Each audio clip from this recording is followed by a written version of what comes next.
Daniel resolveu, em algumas traduções, decidiu. Ele resolveu não se contaminar com as iguarias, ou com as finas iguarias do rei, nem com o vinho que ele bebia. Por isso pediu ao chefe dos eunucos que lhe permitisse não se contaminar. Preste atenção, ele estava decidido. Ele não é o único príncipe que foi para a Babilônia. Israel foi esvaziada de seus príncipes, porque na cabeça de Nabucodonosor não precisa se matar todo mundo para destruir uma nação, basta tirar do meio dela as cabeças que pensam.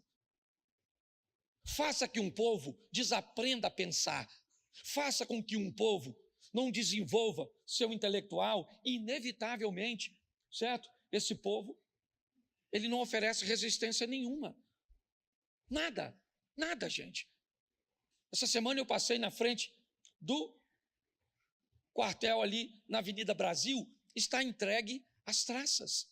Eu me perguntei, estava conversando com minha esposa, eu me perguntei, querida, quantos dias o Brasil dura numa guerra mundial com o tipo de candidato que eles têm para ir numa guerra? Quantos de nós aqui já deu um tirinho? Pode levantar a mão. Levanta a mãozinha assim. Isso aí. Ok? Se tem uma guerra mundial, provavelmente a gente morre nos 3 dias. E não vai ressuscitar igual Jesus, não. Certo? Pode até ressuscitar na glória. É só para você entender como as coisas são. Para eliminar um povo, basta tirar dele as cabeças que pensam. Por isso, talvez pensar tenha sido, ou esteja sendo, um grande crime. Daniel decidiu, não vou me contaminar, é uma decisão dele. Ele pede o Aspenaz, que era o chefe, né, que havia sido determinado para recebê-lo. Ele, de uma forma muito coerente, ele não desafia, ele diz, não, nós não vamos, eu estou decidido, mas ele diz, mas vocês podem parecer desnutridos, ele diz, então façam uma experiência conosco durante um período, há toda uma situação, mas Aspenaz não fez Daniel voltar atrás. A fornalha não fez os amigos de Daniel voltar atrás. A cova dos leões não fez Daniel voltar atrás, porque ele estava decidido. Não foi sorte, foi um poder de decisão, certo? Que ele conseguiu conduzir até o final. 1 Crônicas, capítulo 12, verso 38, talvez seja uma boa reflexão para nós. 12:38 de 1 Crônicas. 1 Crônicas 12:38. Isso. E todos estes homens de guerra, postos em ordem de batalha, vieram a Hebrom como? Como? Resolvidos a proclamar Davi como rei sobre todo Israel. Certo? Preste atenção. Estavam todos resolvidos. Davi vai reinar. Davi vai reinar. Depois você lê o texto. Todos resolvidos, todos. O poder de decisão das pessoas que andavam com Davi. Olha só. Talvez essa seja uma boa dica para nós observarmos que tipo de pessoas está andando conosco. Os homens que estão andando com Davi estão resolvidos de que ele vai ser rei, não apenas em Judá. Ele não vai reinar apenas no comando de 2 tribos. Ele vai reinar em todo Israel. Essa é a ótica daquelas pessoas que estão caminhando com ele. E aí eu pergunto a você, Ruth foi uma vencedora, sim ou não? Daniel foi um vencedor, sim ou não? Davi foi um vencedor, sim ou não? Cristo foi vencedor, sim ou não? Por causa do poder de suas decisões. Então é isso. Não é mágica. Não é sorte. É poder de decisão. Quem conduz isso adiante. E aí eu comecei a pensar, decidir pode não ser tão fácil, mas sustentar uma decisão pode ser pior ainda. Às vezes decidir é difícil, mas pior é se manter decidido durante o tempo inteiro. É guardar um tempo para o lazer apenas, para o descanso, para o refrigério, somente depois de alcançar. Enquanto não se alcança, não tem refrigério. Enquanto não se alcança, não se tem descanso, não se esmorece. Me parece que é isso que a Bíblia está nos ensinando. Então pode ser extremamente desafiador se manter na decisão. E aí eu comecei a pensar, então, o que é que sustenta uma decisão? O que é? O que as pessoas que decidiram têm em comum?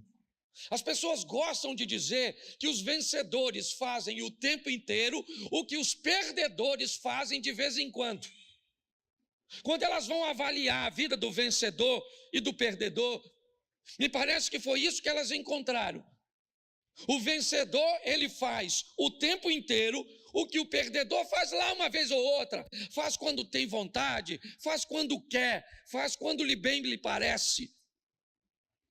Mas aí, olhando para Jesus, eu descobri que o que sustentou, hoje eu só quero pegar isso, a decisão de Jesus, o poder de decisão dele, foi o seu conhecimento em torno do que ele faria. Ele estava preparado para tudo. Eu vou salvar a humanidade. Não. Eu sei o que eu vou enfrentar para salvar a humanidade. Eu sei os obstáculos, os problemas. Eu vou estar preparado para isso. Porque se você não estiver preparado, se não houver em você conhecimento, você não sustenta isso. E eu vou te mostrar isso nas frases ditas por Jesus ou a respeito dele. Preste atenção, o assunto aqui agora é só salvação, tá certo? Vamos ver se Jesus tinha conhecimento do que era sua missão. Coloca Mateus 20, 28. Essa é uma frase bem legal. Mateus 20, 28. Tal como o Filho do Homem, que não veio para ser servido, mas para servir e dar sua vida em resgate de muito. Ele não tem problema com a morte, ele já sabe que vai morrer. A morte não ameaça Jesus. Ele não está com medo do Império Romano, dos escribas, dos fariseus. Ele não está com medo da turma, dos sacerdotes. Ele não está com medo. Segundo essa frase, ele diz, o Filho do Homem que sou eu, certo? Eu não vim nesse mundo para ser servido. Eu vim nesse mundo para servir e dar a minha vida em resgate de muitos. Não tem como dar errado.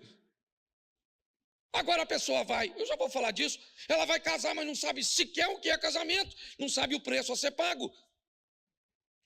Ela quer caminhar com Deus, mas pensa que não custa nada, porque alguém lhe disse que era de graça, e ela entendeu a graça como algo que não se paga, que não precisa fazer nada.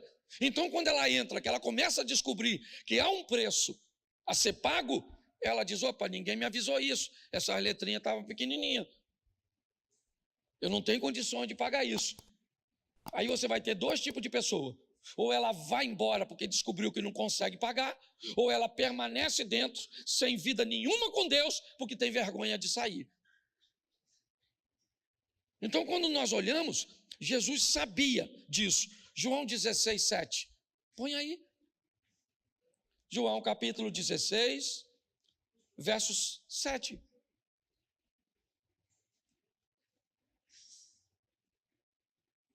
Isso. Mas eu lhe digo em verdade, melhor é para vocês que eu vá, porque se eu não for, o Consolador não virá para vocês, mas se eu for, eu enviarei a vocês. Preste atenção. Ele já está ressuscitado aqui? Sim. Mas ele está falando de sua missão. Os discípulos não queriam que ele fosse. Ao contrário do Espírito Santo, certo? Jesus podia ser visto, podia ser abraçado, tocado e ir à frente de uma forma visual. Agora a liderança troca. Agora o concreto vira abstrato. Agora o que se vê se torna invisível. Talvez, por isso, o Novo Testamento fale tanto da fé e o Velho de obediência. Porque na troca de Cristo pelo Espírito Santo, nessa liderança, certo? O que acontece nessa situação? Os discípulos não querem. Você prefere lidar com alguém que você vê ou com alguém que você não vê? É muito mais fácil lidar com a liderança de Cristo. Mas aí ele diz, é necessário, eu não posso ficar aqui. Não posso. Eu tenho que ir embora. Ele sabia o que estava fazendo.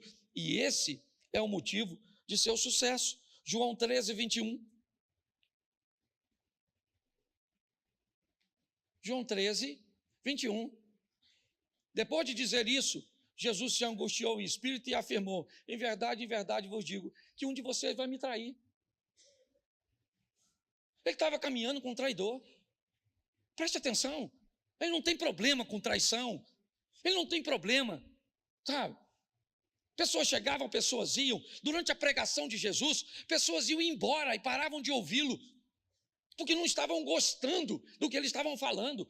Certa ocasião, ouviram uma palavra dura de João Batista. Sabe o que eles fizeram? Já que João está com a palavra tão dura, vamos deixar a liderança do João e vamos procurar Jesus. Chegou lá, sabe o que Jesus disse? Por que vocês aí estão igual uma caninha agitada pelo vento? Chegou lá, encontrou uma palavra difícil e correu para cá achando que eu vou aliviar. Eu não vou aliviar, não. É aquilo mesmo que ele pregou lá e que vai ser pregado aqui. Jesus estava apto a lidar com isso. Ele sabia que um dos dois, está escrito aí. E mais interessante de tudo é Mateus 26, 60. Dá uma olhada nesse texto. Pastor, por que o senhor lê tanto a Bíblia assim e fala pouco? Porque o povo anda lendo pouco em casa. Aí tem que ler aqui, por isso que a gente bota aqui, ó, certo? Vai parecer uma palestrinha, mas eu quero que você leia, só para tudo testemunhar contra nós. Mateus 26, 50, irmão.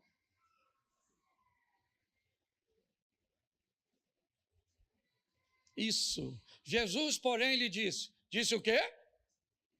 Disse o quê?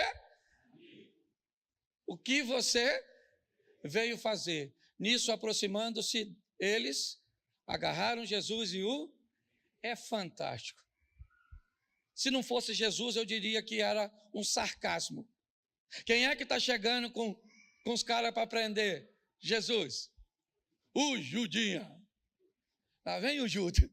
Sim ou não? Quando Jesus vê o Judas, o que ele diz? Amigo. Pô, chamar um traidor de amigo. O que Jesus está dizendo, na verdade, é o seguinte: não interessa quem ele seja e nem o que ele está fazendo. Se o que ele faz me aproxima de meu propósito, ele não é meu inimigo, ele é meu amigo. Jesus estava perfeitamente apto para lidar com sua decisão. Eu fico imaginando se fosse um de nós, lidando com um traidor, sentado à mesa, sabia que era o Judas, porque ele falou com João, quando Pedro achou que era ele, porque o Pedro era doido.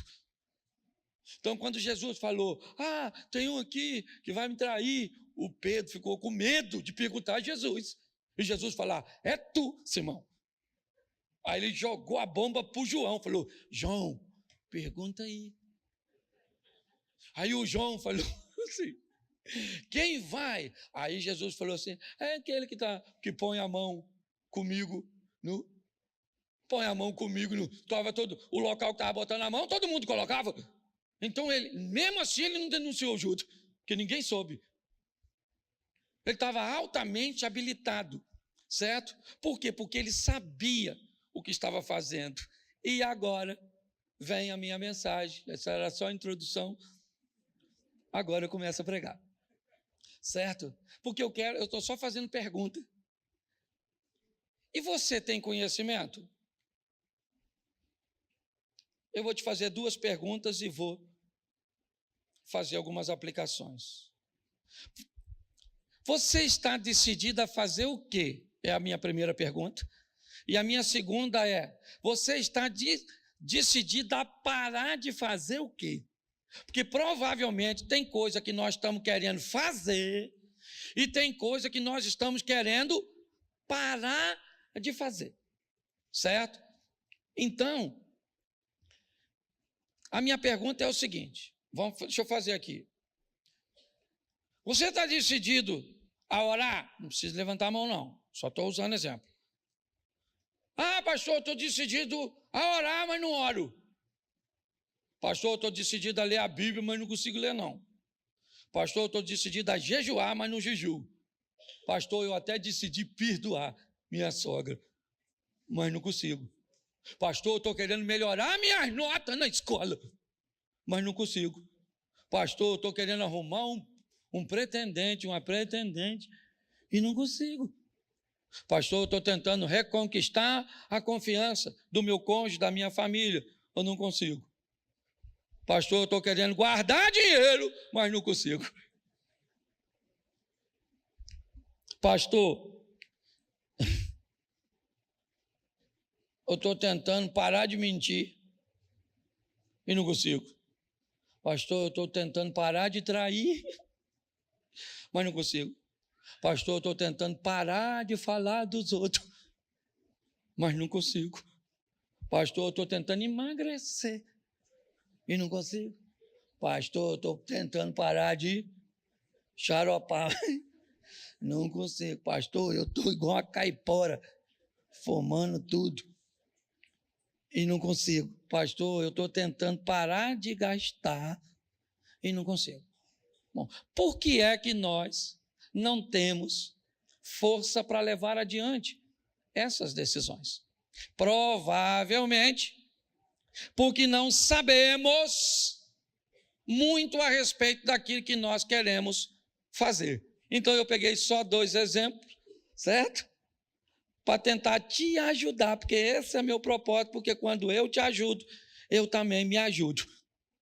Suponhamos que você diga hoje assim, eu sei que esse não é o caso de ninguém, é só hipoteticamente. Pastor, eu estou querendo parar de mentir. Eu e Pinóquio andamos juntos. E aí eu vou te perguntar, o que você sabe sobre a sua mentira? Vamos lá? Qual é o tipo de mentira a sua? Aí você vai me dizer assim, pastor, mentira, e leva para o inferno, sim ou não? Mas se você botar tudo no mesmo saco, você nunca vai conseguir parar de mentir. Então você tem que descobrir que tipo de mentiroso é tu. Entendeu? Tá certo? E não lembre de ninguém agora. Porque tem gente que vem para o culto e tem a coragem de dizer que Deus está falando com quem não veio. Já viu? Você fala uma palavra, a mulher fala, meu marido tinha que estar aqui para escutar isso. Deus trouxe a pessoa errada, a senhora. Deus se enganou na hora de trazer a senhora. Então a mensagem é para quem veio, não é para quem não veio, não. Tá? A mensagem é para nós, certo? Nem que seja para nós instruirmos outros, mas a grande verdade é essa. Bom, então tem 2 tipos de mentira, ou de tipo de mentiroso aqui, que você vai lembrar de alguém agora. Não deveria, mas vai. Certo? Eu minto para encobrir meus erros ou minhas irresponsabilidades. É o mentiroso, sabe, que ele esqueceu de fazer, ou estava com preguiça de fazer, ou fez errado e quebrou. E aí ele precisa de uma mentira para encobrir o erro, a preguiça. Por que você não foi no culto? Estava com febre. Pastor, aconteceu um problema.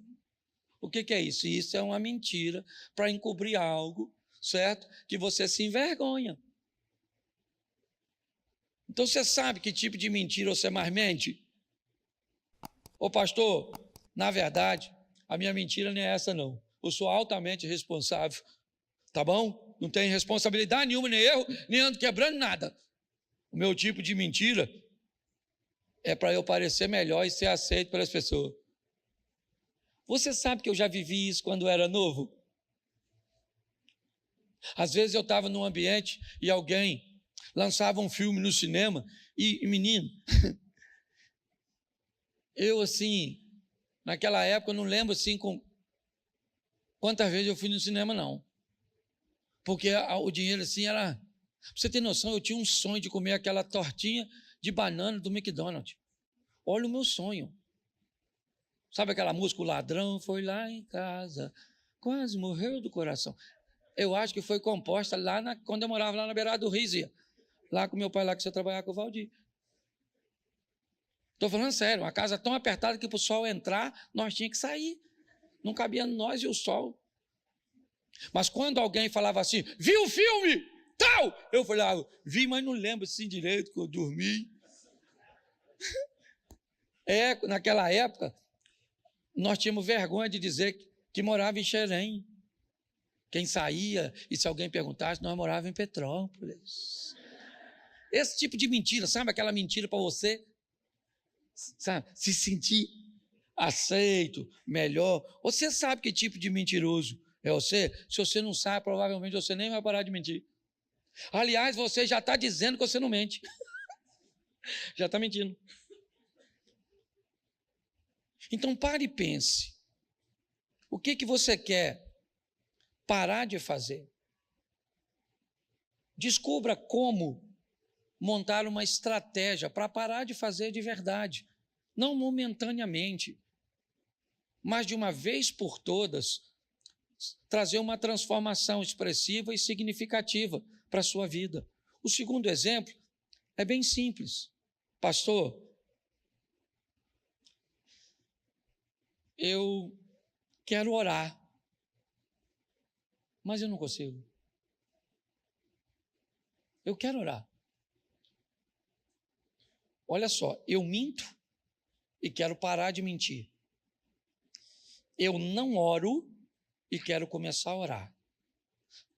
Preste atenção, que eu estou mostrando a você uma coisa que eu faço e não consigo parar, e uma que eu consigo, que eu tenho que fazer e quero, mas não consigo.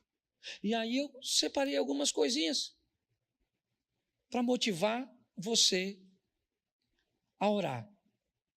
Como eu disse, se Jesus sabia o que estava fazendo, nós também precisamos saber. Eu tenho conhecimento do que é oração? Como é que eu começo? Posso falar como pastor de vocês? Eu vou abrir mão agora da avaliação sobre mim das pessoas já bem adiantadas nessa área e que talvez possam não compartilhar comigo a mesma opinião. Mas eu tenho o propósito de criar um start nas pessoas. Primeira coisa, descubra com quanto tempo você precisa para começar uma oração. Para quem não ora, orar 1 minuto pode parecer bastante.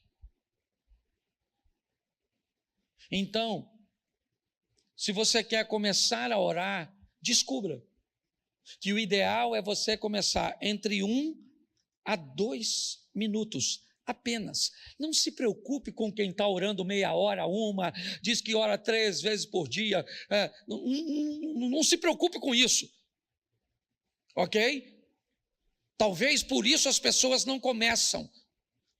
Por isso elas não levam sua decisão adiante. Porque muitas vezes o que ora essa quantidade, certo? Ou esse tempo, ele não vai dizer para você o quanto tempo ele levou para chegar no estágio que está agora. Então, se você quer começar a orar, não tente orar 5, 10, 15 minutos. Não vai conseguir. A probabilidade de você conseguir é muito pequena. Você não criou uma cultura. Então, você quer começar a orar? Vamos lá, começa. Usa de 1 a 2 minutos. Pastor, mas o que é que eu falo? De 1 a 2 minutos.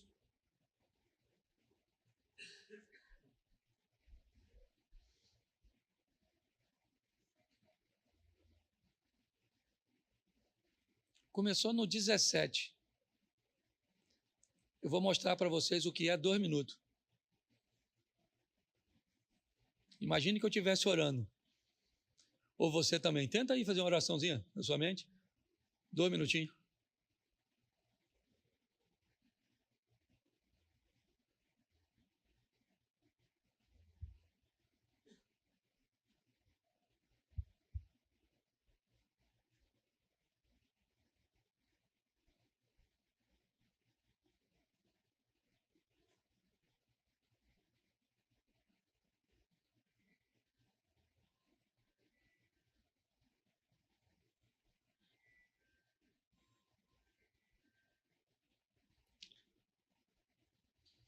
Acabou de dar 1 minuto.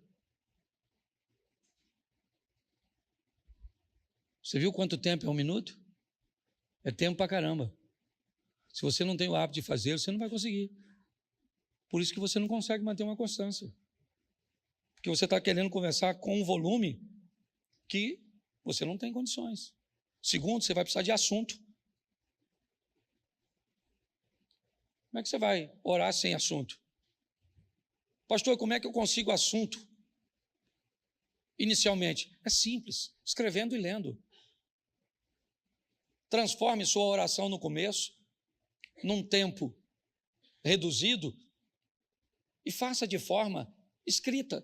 Escreve. Você vai orar 2 vezes, quando está escrevendo e depois quando você estiver falando. Eu preparei um modelo aqui, eu não gosto muito desse negócio de modelo, mas eu senti isso no meu coração. Você quer começar uma oração? Diga, Senhor nosso Deus, se você estiver no ambiente coletivo. Ou então diga, meu Deus e meu Pai, se você estiver sozinho. Não é regra, eu só estou dando uma direção para ver se as pessoas conseguem fazê-lo. Quer prosseguir? Em nome de Jesus e por seu sangue, eu peço perdão pelos nossos pecados, se estiver em grupo, ou pelos meus, se eu estiver sozinho. Então deixa eu continuar e fazer. Senhor nosso Deus, em nome de Jesus e por seu sangue eu peço perdão pelos nossos pecados. Agora, vamos dividir. Eu quero te agradecer por me salvar, prover, me sustentar. Estabelece a sua lista de agradecimento. Senhor, eu quero te louvar por tua bondade, misericórdia e maravilhas, e o louve em oração, certo? Eu quero agora interceder por fulano, ciclano, beltrano, pela doença, pela libertação, por isso, por aquilo outro, e eu termino a minha lista de intercessão. Agora, Senhor, eu quero falar com o Senhor a meu respeito, e preciso disso, melhorar assim, fazer isso. Escreve isso nessa ordem e provavelmente você vai chegar perto dos 5 minutos na sua primeira oração. Mas se você não criar um ambiente para que você treine, provavelmente vai passar, né? E aqui eu dei só de oração e usei só um exemplo simples sobre a questão da mentira. Só saber que tipo de mentira é minha. Eu estou com problema de autoimagem, autoafirmação, então provavelmente eu sou o segundo mentiroso. Eu estou com problema de irresponsabilidade e medo de enfrentar meus erros, eu sou o primeiro mentiroso. Ou então eu posso estar sofrendo com as 2 mentiras, dependendo do que eu esteja vivendo. A grande pergunta é, não mudamos por quê? Se estamos num ambiente de mudança, de transformação. Se temos no nosso meio um Espírito que pode nos fortalecer, temos um Cristo que pode fazer coisas extraordinárias, temos. Talvez não tivéssemos um ensino que Deus tem nos despertado no ambiente de revisão, mas para que possamos sair daqui e colocar nossa vida num trilho, num ambiente onde eu consiga mudar 3, 4, 5% por mês. A caminhada cristã não é uma prova de velocidade, ela é uma prova de resistência. A grande questão é, há quanto tempo eu estou aqui e nada acontece? Ou sempre acontece na vida dos outros? Ou tem um grupo na igreja me enrolando para me manter aqui, tirar meu tempo, tirar meu dinheiro, certo? ou tem uma postura inadequada minha nesse ambiente.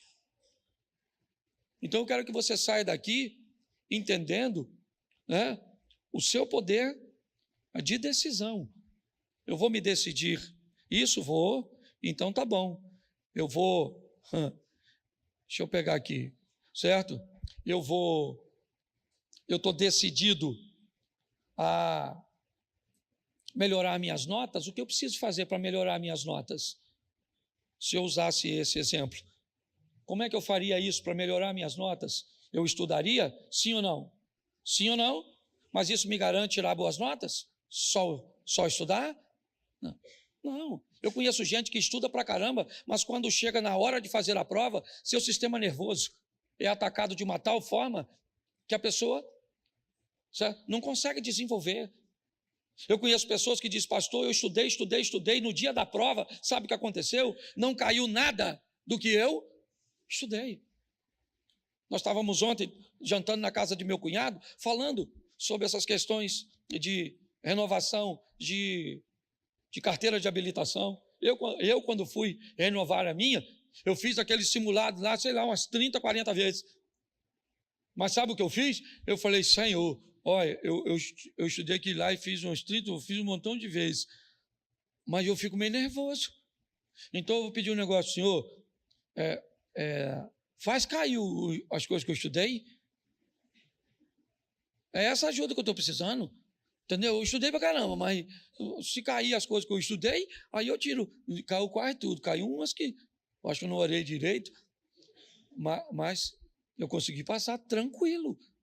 Então, eu preciso entender o que eu vou fazer, certo? Você está precisando arrumar um pretendente. Como você faz para arrumar um pretendente, dona? Ô, rapazinho, você está a fim de arrumar uma novinha aí? E aí? Certo? Como é que faz? Essas coisas, sabe? Como é que eu faço para parar de beber, para parar de fumar, para parar de mentir, para parar mesmo, reduzir a basicamente zero, com o poder da minha decisão, sabendo o máximo possível em torno daquele assunto. Gente, eu estou falando de vida na terra, tá bom? Porque tem gente que vem para a igreja só para escutar coisa do céu. Não, estou falando de qualidade de vida terrena, de melhorar as pessoas como marido, como esposa, como filhos, como pai, como colaborador, como vizinho, sabe? Fazer com que pessoas vivam o que a Bíblia prometeu. Eu vim para que tenham vida e a tenham em abundância. É isso, certo? Então, se nós olharmos e criarmos essa estrutura que me mantenha decidido, por quê? Porque na primeira situação eu posso desistir.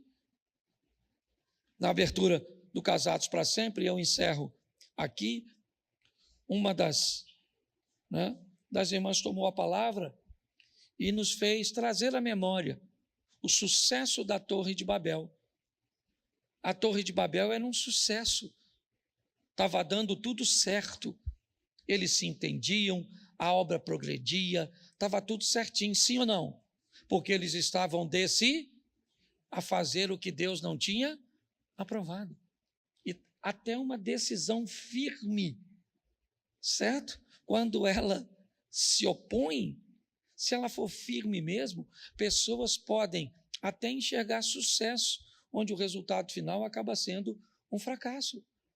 Não é porque está dando certo que Deus está no negócio.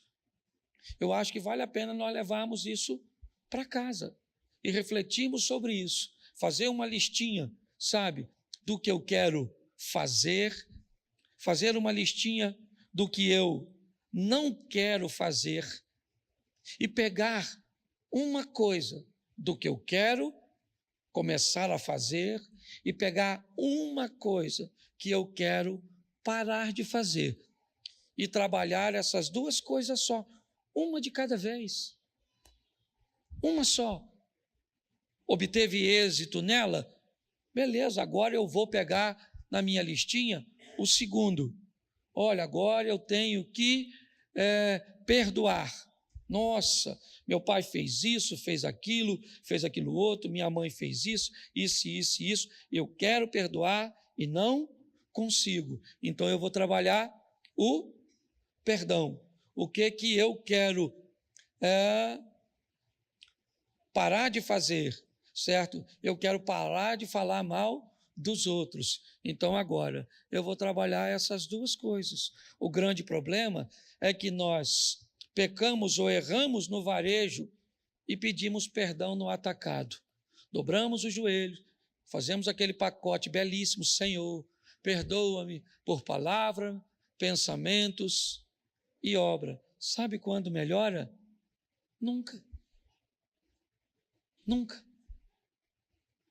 Então vamos colocar isso em ação e diminuirmos, sabe, em poder, como o jovem rico, ouvir de Jesus: falta para você apenas uma coisa. É como o apóstolo Paulo pode dizer: eu tenho um espinho na carne. Reduzirmos nossos erros, reduzirmos, certo, as nossas falhas ao mínimo possível. Se você lembrar, a oração de Paulo é para que tirasse dele seu espinho, certo? Ele só tinha um e achava muito. Ele mesmo disse: dos pecadores eu sou o maior, o primeiro, certo? Mas quando ele ora, o que ele ouviu? A minha graça te basta. Mas olha o nível que ele chegou. Eu queria que você ficasse de pé nessa hora e fosse para casa pensando nisso. Dá para você assistir a mensagem de novo, tá certo? E comece de uma forma que você consiga conduzir. Pastor, eu queria aceitar Jesus, eu quero conhecer vocês, eu quero voltar aos cultos, eu quero receber uma oração. Atrás daquele câmera tem uma sala e lá você pode dizer que quer aceitar Jesus.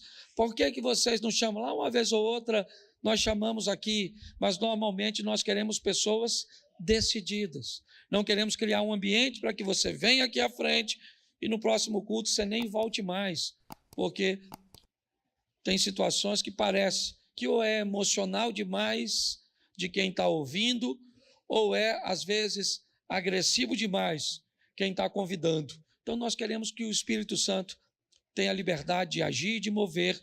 Não se envergonhe de passar lá: não quero só pedir uma oração, ou quero saber qual é o próximo culto, como é que eu faço para participar de uma escola aqui com vocês, tá certo?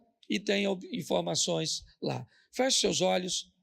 Pai, em nome de Jesus, que a Tua palavra não se perca, que o nosso coração não tenha pedras, não tenha espinhos, que as aves não retirem, ó Deus, para que nós possamos esquecer, ó Deus, aquilo que ouvimos, mas continua conosco nessa caminhada, para que o Teu nome seja glorificado através de nossa vida. Continua conosco, Pai, nos dê uma semana de vitória, é o que nós te pedimos, em o nome de Jesus. Amém, glória a Deus, amém?